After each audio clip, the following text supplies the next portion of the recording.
ကိစ္စရရှိဖို့ကျွန်တော်အကောင်းဆုံးဆောင်ရွက်ပေးပါမယ်ကျွန်တော်ကိုယုံပါဒေါ်စုတက် ရှင့်ရဲ့ချင်းကိုကျွန်မယုံပြီးသားပါအဲ့ဒါကြောင့်မလို့လဲမြေယာကိစ္စနဲ့ပတ်သက်သမျှအားလုံးပုံအပ်ထား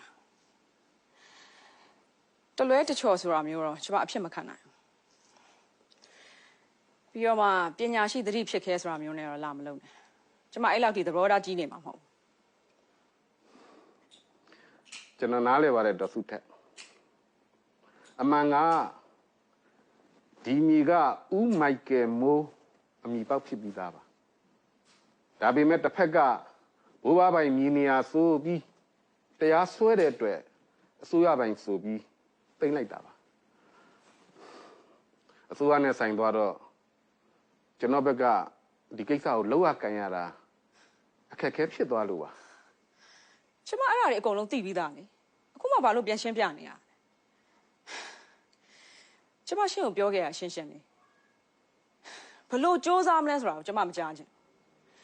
အောင်မြင်ပြီဆိုတာပဲကျွန်မကြားချင်ကျွန်မပြောသဘောပေါက်လားကဲဒေါ်စုထက်ဖြစ်စေခြင်းတဲ့အတိုင်းဖြစ်စေရပါမယ်ဗျာကဲကျွန်တော်ကိုပြန်ဝင်ပြပါ